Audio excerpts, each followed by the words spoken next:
Dear students, in this module, I'm going to continue discussing on the strategies for comparing the protein structures. You know that the entire protein structures can be compared. For instance, if you have two proteins, then the first step is to identify the alpha carbons that are there in the backbone of each protein. Then you fetch the coordinates for these alpha carbons in each protein from the PDB, and then you take their distance. But these proteins are 3D in nature and that they have various conformations. So if you are trying to compare two proteins, they are not essentially in the same orientation for an easy comparison. So how do we deal with such a situation? Let's see. So if you have two proteins, a red and blue one, and that they are very similar in their structure as you can see, but if you try to compare these two, it will obviously create a problem, because if you move this protein upwards, if you move the red protein upwards, then most probably this is what you will get, and the alpha carbons for each position will be very different. So in order to reduce this problem and to simplify the situation towards a better comparison, what you can do is you can do certain transformations such as translation and rotation. So for instance, if you have this protein and if you rotate it by, let's say, 30 degrees, then the situation becomes very simple. The two proteins overlap very nicely, and now once you have done that, you can look at the distance between these two proteins by looking at their corresponding alpha carbons that are positioned in their backbone. So the important point to note here is that you may want to have certain transformations done on the proteins of your choice which are involved in the comparison before you actually calculate the RMSD. So let's see, how do you calculate the RMSD? So the root mean square distance between two coordinates as shown here by A and B.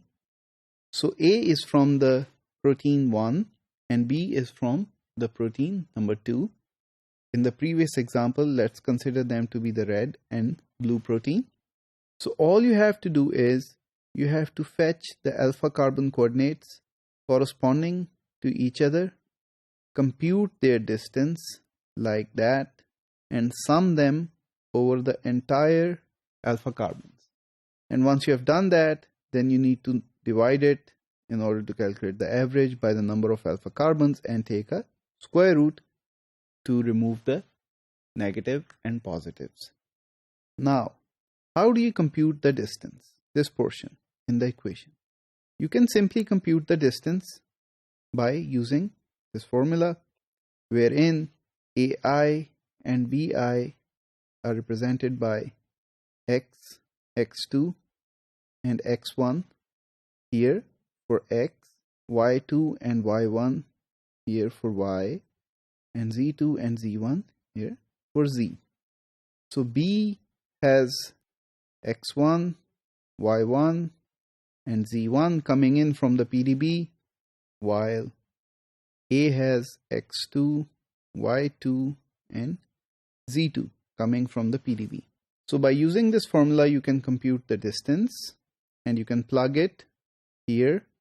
You can sum all such distances for n alpha carbons and divide it by n and then take a square root. So this will help you to estimate the distance between the two proteins that I just mentioned previously. And in this case, the red and blue proteins will mean that this alpha carbon will be compared with this one. This alpha carbon here will be compared with this one, and so on and so forth. So one alpha carbon at a time compared with the corresponding alpha carbon in the other protein, and the distance computed.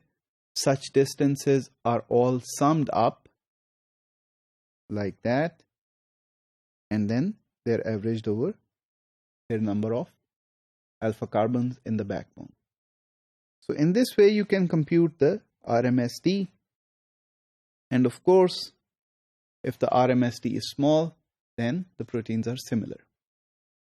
However, there can be a case if you want to compare portions of a protein instead of comparing the whole protein. In the previous example, I was talking about comparing whole proteins. But in this example, I'm going to show you what happens if you want to compare portions of these protein structures. So just one extra step is needed here. That is, you have to select a region first. So in this case, the blue protein and the red protein have an alpha helix that is common, while this alpha helix, the other alpha helix, as shown here, is replaced by a loop. So all we are interested in is to compare this with that.